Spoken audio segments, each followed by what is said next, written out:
Hello and welcome to the Youth Work Plus podcast. My name is Becky Lawrence and I'm joined today by our guest, Ben Jones from Missional Generation. We've known each other for a little while, haven't we? I can't remember how we first met. It might have been at a conference or it might have been online. Yeah, definitely a conference. I think we might have connected first online during COVID, maybe. Well, you could have been one of those type of people then, we find that when we meet them online and we have an image that they're probably similar height to you, and the next time you know it, they're like either twice as tall as you or a little bit smaller than you. I've had one of those occasions and I've gone, oh, wow. And I've actually publicly said to him, I wasn't expecting you to be that size. You're taller than me. And so we might have had one of those moments, but it's lovely to be here and to support the work that you guys are doing. Yeah, great. It's great to have you. So, Ben, why don't you unpack a little, tell us about Missional Generation, but also before that, how did you get into kids' youth work ministry in the first place? Yeah, so really the church saved my life. I mean, that's the kind of the backbone story. I found acceptance, value, and security and a welcoming heart in my local church. I was one of those young people that kind of dipped between two churches, a traditional Church of England church and a more free church, house church that was around the corner. And that's because my friendship group saddled those two churches. And I found all of those wonderful things that I mentioned in that local church. And it gave me a purpose and a vision that God was wanting to use me. And for me, in that young age of realizing that I had a voice and a purpose and an opportunity was powerfully important for somebody who was processing life with dyslexia and trying to understand the context of my world and realizing, where do I sit in this space? Where do I have influence? Where do I have a role in this space? And the church lent in and said, we've got an opportunity for you to be a member of our home, a member of our family. And so through invitation, it kind of recalibrated my life. And in that space of encounter in the local church, God did a lot of healing in my life. I found the wonders of who Jesus was and what he did on the cross. And then when I first encountered the filling of the Holy Spirit, it was just like, wow, this is transformational. This is powerful. And really, I never left the church from there on. I've always remained, whether that's a volunteer or whether that's a member of the church in a youth group. And then setting up Missional Generation has been a backbone of what I think is important for all young people and children. So Missional Generation exists to equip children and young people to become influential for God in all arenas of life and to help strengthen the church to be at the cutting edge of society again. And we believe children and young people have a centre stage to mobilise that. That's our vision. And we do that through a variety of different ways, both locally and nationally. And we support local churches in Leeds and Bradford through our employment strategy, where we employ full-time youth and children's leaders, train them and care for them and nurture them, and then send them out into churches for 6, 12, 18 hours to catalyse what it means to build on what the church is doing around children's youth work, but also to re-envision what youth and children's work could look like in a local context. I joked with somebody recently that somebody said, well, what was the reason for Missional Generation? I said, well, I did a degree course and I failed my dissertation. And so I decided to write my dissertation into a charity. So my dissertation is to what extent does short-term mission help shape the lifestyle of everyday lifestyle mission? And so I'm a product of Message 2000, Soul in the City. These were huge foundational moments in my life that built me to think God's calling up a generation to raise their heads to the Lord and say, send me. And I think right now we're in a really exciting season of what that might look like for the church to reconnect that again. So that's the reasons why I have a heart for Missional Generation, and I love children and young people, and I love the local church. Great. How long have you been running Missional Generation now? How long has it been going? So we turned 13 in November. Wow. It's like my son or my child has entered into teenagerhood, and it's gonna bring a whole level of new operational growth and opportunities for us in the north of England, but also the roles that we support nationally through conversations on reaching children and young people, hearing the voice of children and young people, church planting strategies with children and young people, and developing customized resources for national organizations. So really 13 years has been an incredible journey for me. and the charity and the board of trustees. And really, we're probably only really understanding who we are in this season. Yeah, amazing. Well, happy birthday. Thank you. Well, November is our birthday month. If anybody wants to DM me and send me a lovely birthday card, yeah, that's great. Have you got any cool stories or instances of how God has led, moved, or changed you along the way? Yeah, so I think having a place where young people can have a voice and children can have a voice is huge. And I think really this is a kind of like 101. We should never forget that. And we should never think that we have the prescribed options that we can support churches with a great program. And actually realizing that young people and children's voice is so key has meant that we've always gone back to seeking out the advice of children and young people before we bring something into action. So all of our digital innovation to start faithful conversation came from a voice of children, a young person that came from a young person that was on work experience. Our employment deployment strategy came from the opportunity of raising up young people into volunteer leadership, then into employment strategy, and then employed by Missional Generation to resource local churches. And so that strategy of listening to the voice of children and people is key. But also we get to spend time talking to church leaders as well and asking church leaders to think about how they can redo or connect with a generation of young people and children. One of the joys I've found in my work is I get to sit with church leaders and ask the question, what's their vision and strategy for children and young people? And how do we support that? And what's the kind of stepping stones, the scaffolding that we need to put around them? And being able to kind of see that at the start, quite an anxiety question to a reassurance look on their face going, okay, so we can walk stages with you, we can hear from you, we can get advice from you, Ben, and the charity, and we can also maybe even receive an employed member of your team to come and support us over the next 5 years, because some churches haven't been able to recruit volunteers, youth workers, children, and it's a huge challenge. And one of the things that we decided to do on the coming out of COVID was, how do we help the church breathe once again and breathe through creativity, but breathe through freedom to try new things. And, you know, most of the time the church needs a handheld journey to get them to the next stage. And some churches have led many years with us on our innovation, and other churches have stopped after a while because they've gone, right, we need to employ our own.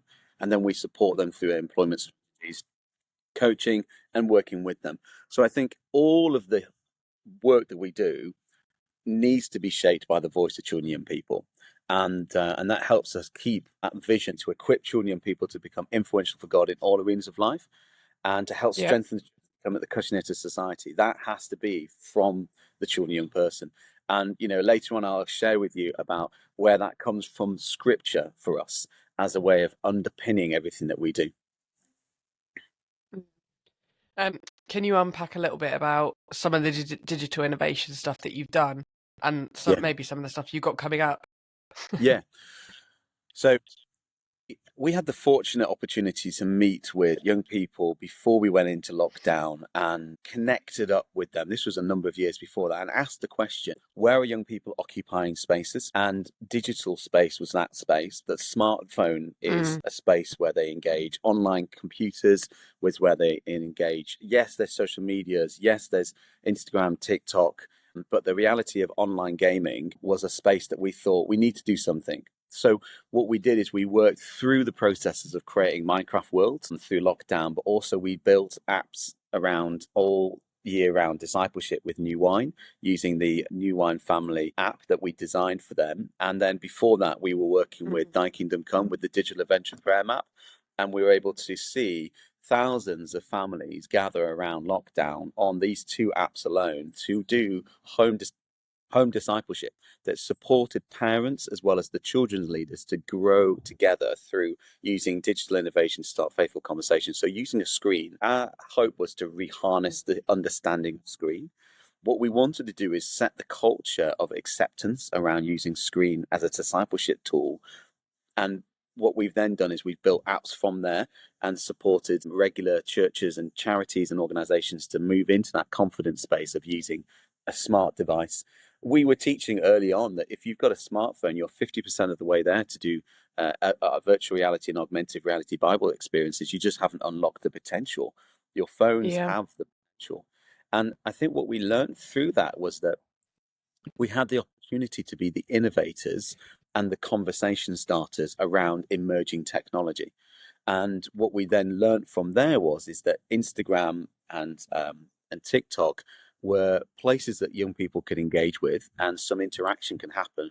But we need to be looking more beyond that. We need to be looking at what is artificial intelligence right now. How does that lend itself to maybe being a resource and a development opportunity? And so we're building an artificial intelligent youth and children's assistant called ACE, where we're helping youth workers and children's workers have confidence in planning and organizing methods and structures of their week-to-week program, giving them more free time to do eyeball to eyeball discipleship, which is why we got in the game. We got in the Yeah. game to nurture and care and draw on a young person from where they are, a child from where they are to where they could be in the presence of God.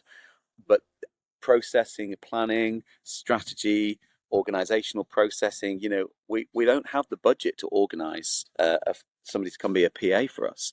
So what this engine is trying to do is revitalize the freedom of what comes through youth and children's ministry by alleviating the administration's challenges by putting head and heart into something that creates those sessions. That doesn't theologically define it, because that's your responsibility as a practitioner, but it allows you to put the structure around a program. And so we are building in this space. But I think it's because we need to also, I actually think the idea of what artificial intelligence is going to lend itself to the emerging generation is that we've got a Generation Z and Alpha Gen who are more vocal and more audibly engaging with the world, which then makes me ask the question, are we starting to see that Instagram and TikTok is going to lose its space in the next generation? Because the screen, which is what we have in our hands all the time, will no longer be the way that a generation in my daughter's age, 9, and maybe even lower than that and slightly higher than that, will start to use in 5 years, 10 years' time. Because the ability of voice control that enables me to gain something, speak to something, interact with something through my voice means the screen becomes obsolete.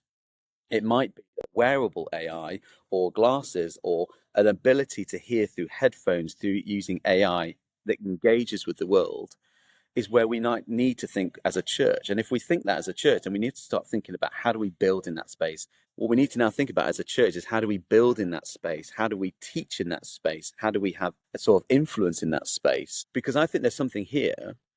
Recently, Google and Apple and what they're doing and how they're moving forward with the involvement of AI is really interesting. I do also need to put out there a disclaimer that AI is obviously very concerning. It is hugely uncertain about what that means for the future. Environmentally, it's hugely questionable and how much it's impacting our environment around what it means every time you use AI and the impact that it has on the world. And also the credibility of information that comes through is really questionable as well. And so if we don't become the early adopters in these spaces, we can't infiltrate those questions and those structures. And if we can't do that, then we have no integrity of saying to a young person, you can't use AI to help you find something of information.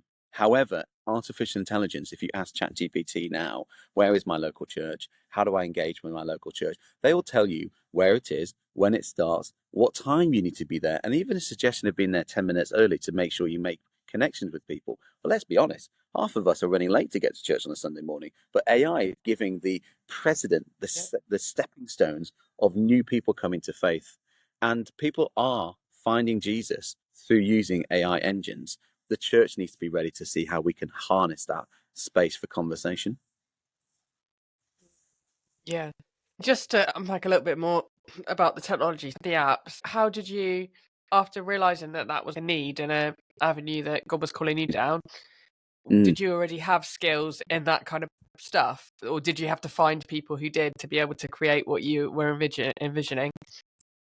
Yeah, so I think one of the joys that Missional Generation has is we recruit and we give space for creativity and play. So if Yeah. anyone was to come and work for Missional Generation, you employ 37 hours a week. You have a set amount of contact responsibility that you have to do. and then we give at least 15 to 17 hours of innovation and play. And that is enabling that creativity space. Sometimes when we found that we've developed apps, we've decided to actually intentionally go and find people who can build in that space, who maybe is a Christian but never have the opportunity to grow into that space for using that as a missional tool. And so for a season, we had somebody on our payroll developing apps. Now we've got people on retainer, we've got animators on retainer, we've got graphic designers on retainer. And that builds the infrastructure to make it possible to have maximum playtime within a maximum opportunity around a budget line. But it doesn't always mean that we have all the resources to our hands. We have to be intentional about networking and connecting and building friendships and alliances and organizational partnerships, which if you're somebody listening today and you're building a charity or you're building a movement of youth workers and children's workers, you need to ask the question, who am I connected to relationally? Because those relationships are really powerful to make us understand as our own entities move to a new season. If we just think we're in our own silo doing our own thing, you're going to get exhausted, you're going to get burnt out, and you're not going to get the reach that you're looking for. Partnership is key, and it's really powerful to look at what partnership looks like. Yeah, I totally agree. What do you think has been one of the biggest lessons you've learned from youth or kids work, either from Missional Gen or from before that? So I think one of the biggest lessons that we've learned is about how we position ourselves alongside the local churches. How do we allow ourselves to, in some way, hold the posture of John the Baptist? We aren't the way, the truth, and the light. We are not the answer. We are not the Messiah to the church, which, we've always held that position of posture about serving and humbling ourselves and learning to work with and care with and carry sometimes the churches that we supported, but also the youth workers and children's workers we are engaging with. Because John the Baptist, he prepared the way. He declared, he prophesied, he was an activist in his space, but he was also ready to humble himself and say, no, I cannot take on this role. It's your role, Jesus, and you are the one that takes on the full salvation picture. And so Jesus said to John, no, you need to play your role. And as you play your role, heaven will move. And it's about re-understanding every time we do something, whether it's a new partnership, a new idea, a new app, a new innovation, we need to clarify what's our role and what's our seat and what's our responsibility and where do we walk in that responsibility. And at what point do we need to say, okay, the Lord has said I've done enough and I'm going to lay down my life. I'm going to lay down the opportunities. I'm going to move to the next level, because John the Baptist knew his time and his season. And when we've moved in these spaces of innovation and opportunities in new spaces, we need to know our time and season, and then also hand over or allow others to take over and move with them in a different way. So I think that's some of the things that we're learning as a charity, which is, we call that growing pains. We call that adolescent development as a charity and organization. God has brought some amazing people alongside us to help us think those from time to time. Yeah, that's really good. Have you got any ministry highlights or stories of where you've really seen God at work in the ministry? Yeah, it's good. I've got to keep going back to that moment where a young person takes the center stage, because it's like that is the whole thing. A young person or a child taking a center stage. So we've had young people who have been involved in the youth groups that we've been supporting, or maybe even we've employed and deployed a worker into their context. They've caught the heart for this whole living life missional discipleship, and they've then either been on payroll for a season or even sat on board of trustees. We've got former young people who have sat through the whole of the many 13 years we've had, who are now governing us through trustees' responsibilities. And it's a joy, because when I hear them speak into what they had benefited from, I'm like, wow, the Lord's done a number there and he's done amazing things. Yes, young people are sharing their faith. Yes, young people are bringing their friends to faith and bringing their friends to their churches, which is fantastic. But I think there's something about organizational governance or taking a greater step in mission. We've had members of our team who've moved on to things, but 5 years before they started working for us, or maybe even a year before they started working for us, they wouldn't have been able to have done any of those new things they're doing now. And so we've actually Mm. commissioned, in some way, we've done a little bit of a church planting strategy already. We've raised up great leaders, we've built nurture around them, and Yeah. we've released them into amazing things. And they're doing great things in various different ways, both in the church and alongside the church. But we've nurtured them, we've given them resilience, we've given them confidence, we've given them care. And it's a joy as much as it's sad to say goodbye to many people. But that's the nature of who we are as a charity: raise up, equip, and commission. Amazing. Have you got a fun question for me? Yeah, the question I'd like to ask you, there's loads of different questions going on around in the land of youth work and children's work, but what's the one question that you think the Lord is asking you to home in on now? I think something that I keep coming back to is what is the thing that God has called me to do? And I think that comes out of this space of there's lots of things that are good for us to do, and there's lots of things that we can do and maybe feel like we should do. But then underneath all of that, we have a particular set of skills and gifts and perspective that is God given. And I think there are specific things that only we can do. And sometimes we busy ourselves with doing lots of things that we feel are good to do, or maybe there's a gap, but maybe that gap isn't what God has called us to do, and we're just filling it. Do you know what I mean?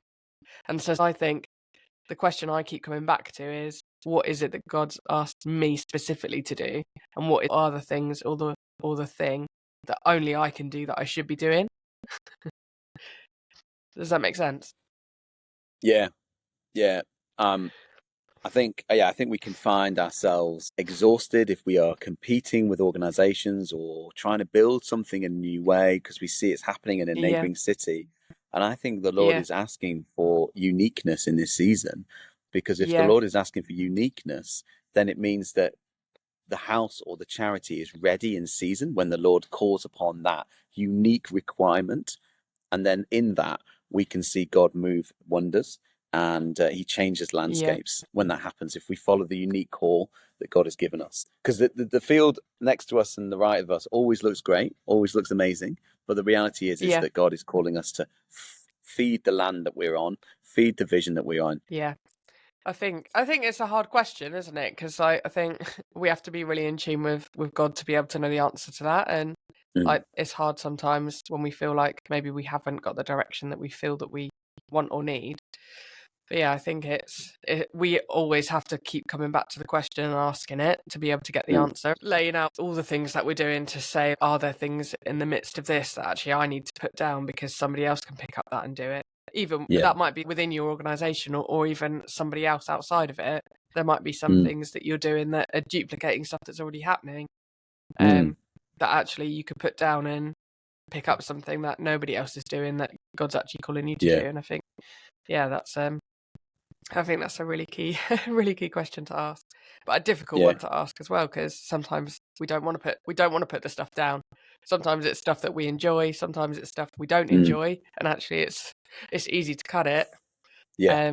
But and sometimes the new stuff is really hard to pick up because it's stuff we haven't done or we don't know where to start, or like it's out of our Mm. comfort zone. What area of kids youth family ministry are you most passionate about, and why, Ben? The area that I'm most passionate about is when a church has uncertainty of where the resource is going to come from. I like to help guide them to the Yeah, voice and children and young people. And we see that theologically outworked in the story of Jesus feeding the 5,000 in John 6, 8 yeah, to 9. This something powerful about this story, because if we were to raise this up into what it is now, so 5,000 people gathered, there was a massive opportunity. Right now, we've got a church yeah, in its global space, but also in its local space, having massive amounts of opportunity. And we could have ourselves as disciples running ragged around ourselves, thinking, where do we go? What do we do? How do we do this? And Jesus says, go and find the resource. And the thing is, in this passage, Jesus knew exactly where the resource was going to come from. It came from the boy. It came from an emerging generation. Now, what's mm, exciting about this is the emerging generation, this young boy, somebody somewhere prepared him culturally and practically to have a packed lunch for the journey there and a packed lunch for the journey back. So they had taught this young person about what it means to have a planning resource.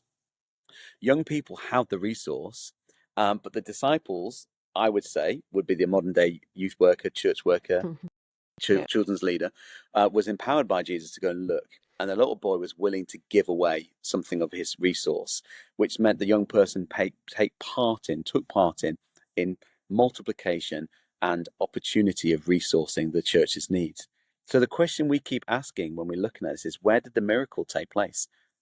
Was it that the miracle took place when somebody many, many years has nurtured and cared for a young person to prepare themselves for a journey there and a journey back? Is that a miracle in itself? Is that a moment of supernatural that God was already at work before the moment Jesus said the question? So we've got to recognize, what is God doing prior already, and how to add to that as an invitation. The second question maybe is the miracle that might take place is when the disciples saw this young person and go, oh wow, this young person's got something. Now, did the disciples see the young person? Did they see the resource in the hands of the child? I don't know. There's a question there in itself. But the reality is this young person had something, and there was a split minute where that person could have gone, no, that's mine, I'm not giving it away, or I'm willing to give something. So it goes back to culture, it goes back to that tribe of care that young person has gone through, that they were willing to give away. And then the disciples realized that actually the resource came from a younger generation, and therefore they took it to Jesus, and Jesus blessed it and gave thanks. And yes, okay, theologically, the miracle took place the moment Jesus spoke and distributed it. Yes, we know that theologically. However, there's miraculous moments of the miracle that took place. And so what are the miraculous moments that we see God is at work? Well, we see that in the Bible Society research, where 18 to 24-year-olds are starting to come to church, are curious. Young people are buying more Bibles. Children and young people are having visitations of Jesus in their sleep. These are miraculous signs for what is to come. And therefore, we need to ask the question, what are we doing for the 18s below in terms of recognizing they have a resource, recognizing they have a voice, recognizing they have a place to influence? The exciting thing was in this story is the young person walked home. Not only did they see themselves as part of the process of answer, he also celebrated with everybody else a quantity of packed lunches that everyone had. And so it became a level playing field of, this is now the bar of what we expect Jesus does when he says, let's feed. And so what we need to do is, in our work, we need to look for the miraculous signs that leads to the miracle moment. And that could be a young person volunteering. That could be a church raising up volunteers. That could be a church raising enough money to find a youth worker or children's worker. Those miraculous signs, the miracle place is when they see young people being reached. And then that set bar of everybody being welcomed and encounter the presence of Jesus and having the resource of salvation in their lives to then be a example of that salvation outside of their churches, is where the bar needs to be set. And so I look at the story of the feeding 5,000 and think, thank you, Lord, that a young person had a center stage moment that changed the understanding of how the church needs to look at young people right now and children right now, because the answers in our house, the answers are in our streets, the answers are in our schools. So how do we reach them? How do we connect with them? And that is a joy that we get to do all the time when we work with churches, is that question. How do we reach children and young people to hear the voices of children and young people? I love that story as well, because it talks about God does the majority of the work. We're just asked to bring our little portion. Sometimes what we feel we're being called to do is a massive thing. Yeah.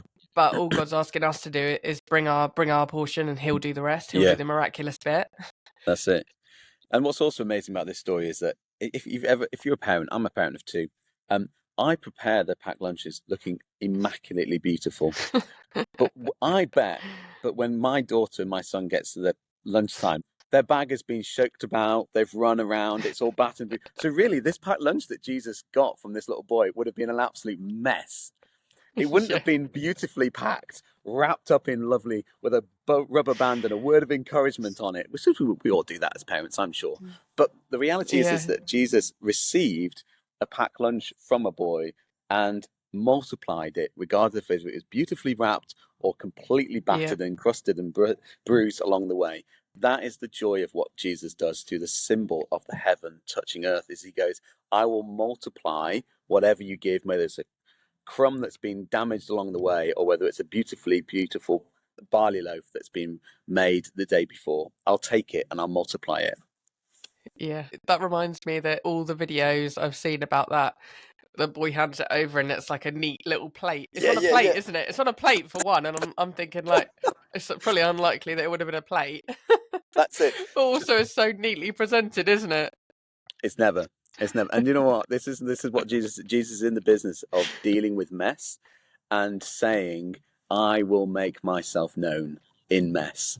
I will make myself known in perfect, and I will just, move heaven into people's lives. And this is the thing that I love doing. This is why I do what I do. This is where we are as an organizational charity, is that we feel passionately called to support the local church and to raise up children and young people to have a center stage moment, because their time is now, and the statistics and the data is saying to us, God's on the move. Why are we not raising the temperature gauge? People like you and I, we have a role to play in sort of inspiring churches to think about what they do with children and young people, to start something if there's nothing, to think through the vision if they're already doing stuff. How can we engage churches more to think through what they do with children and young people? Yeah, there's some practical things which are probably not new. They're not new at all. First off, we need to pray. And that is, that can be seen as a Sunday school answer, but actually it's a transformational answer. If we pray and seek God, he will guide us along the way. And that's really key for what we found. I think we also need to be realistic and understand what limitations we've got and recognize the benefits that we can bring by just making a safe space, creating a space of spiritual inhabitants for children and people to engage. And if that is that you're being a presence outside the school gate, just giving words of encouragement to people, or even providing an after school club, then that's really key. I think we need to look at understanding our volunteer structures. So right now, the wonderful Sarah from CYM is doing some great understanding conversations around grandparents. And what does that look like for us to ask? Have we got the volunteers in our churches? We just need to rethink who those volunteers might be and reposition the structure of how we do our recruitment. So I think recruitment's really key. But I also think we need to have financial budgeting. Like, if you are somebody who's stumbled across this and you have a heart to give financially, go and give financially to your local churches. Find an organizational charity that does this stuff on the ground and back them and nurture that, because finances is going to make an opportunity work. Volunteers is going to make the structure work, and prayer is going to redefine the purpose of the vision. And so you need those three things: prayer, volunteers, and the finances. And all of those need to be underpinned by hearing the voice of children and young people. And I keep saying that, but it's so important. The voice of the children and young people will shape the future and also be advocates for the next movement of what God wants to do amongst their generation. Thank you for that. That's really good. And is there anything that you want to promote? Any new stuff you've got coming up, or stuff that we can pray for you? So we are always looking to raise the bar of what we're doing. So please feel free to follow us on Instagram. That's probably the best way. So you can follow Missional Generation on Instagram and on Facebook. And it would be really great for you to get engaged with that. But I think also maybe DM us and ask us the question, what is it that God is doing with you? And how do we understand what God is doing into our context? Please follow what we're doing around the Artificial Intelligence Youth and Children's Assistant, ACE. That would be amazing, because we want to make sure we've got opportunities for you to make use of that. And reach out to us at stalls or events or conferences. Come and talk to us. Don't be a stranger, because we've actually benefited from conversations like meeting you, Becky, at various things. And it's helped shape us and powered us to think differently. I think those are the things I'd love for you to recognize as you go away from listening today. And if something has caught your interest, then obviously DM myself or Becky to ask for more. We'd love to support you and cheer you on.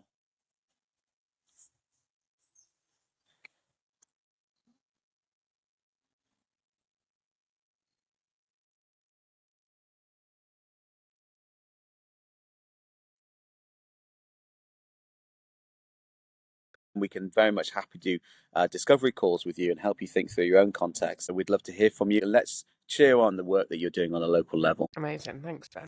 Is there anything we can pray for you, other than ministry in general? Are there any specific things we can pray for? Yeah. So we'd love you to pray for us about our position, our posture. Pray that we become more and more aware of what John the Baptist did in our work. Pray that we can become more and more aware of making space for children and young people in the story of feeding the 5,000. Pray that we can be more open to the Spirit of God in what He's asking us to do in our season, because these are key things: posture, being able to see an emerging generation, and also to be able to be led by the Spirit of God in the work that we do is really key 3 things for us to pray. Amazing, thank you. And just lastly, what advice or encouragement would you give for the youth and kids leaders who are listening? Find retreat days. Get off the grid. Go and spend time with Jesus. Listen to His Spirit. Allow yourself time to rest.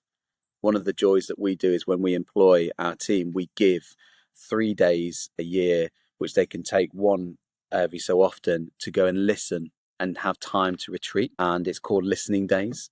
And we pay our staff to go and listen to the presence of Jesus, because we expect that in their vision, strategy, but also what it means to be a son and a daughter comes alive again for us. So those are the things that I would say is get off the grid, go and do a listening day, find a way through your diary to create space for this, and don't squeeze it between meetings. Go and listen to the presence of Jesus on a hillside and come back refreshed. That would be my advice. Thank you for that. That's really, really good advice. But thank you for coming today. It's been great to chat to you and hear more about Missional Generations Ministry and your journey and stuff God's been speaking to you about. Thank you. Well, we bless all right. you for all you do, and we are excited for the work that you're doing and the lives that you're touching. Becky, thank you so much for allowing us to journey with you. And we just want to say thank you for what you do, your voice and your space basically in this podcast, and the time and energy you've given is empowered and revitalized those in the field. Your energy and your time has not gone to waste. It will be of empowerment, and it will be an opportunity for change in people's lives. So we want to say congratulations for the podcast, and keep going. You're inspiration to us all and to the kingdom of God. Thank you, Ben. You inspire me too with what you do. I mean, all your creative digital innovations is cutting edge, and I love it. Let me know when the new stuff comes out so I can promote it for you and let people know about it. We will. Thank you. Thank you so much for coming on today. It's been fab. I'm sure that our listeners have there's been lots of little nuggets of wisdom that they can pick up on. I just want to say thank you to everyone for tuning in today. Obviously, don't forget to like, share, subscribe, comment, get in touch if you want to. You can find Missional Generation through our social media. I'll link them into the promo for this podcast so you can find them easily. You can also Google them as well, or use ChatGPT to find out more about them. Please do. Tell us what they say. See you next time. Bye-bye. All right. Well, what a joy. Cheering you on in all you do. Thank you. Keep going. Too. Thanks. God bless. See you soon. Bye. You too. See you soon. Bye.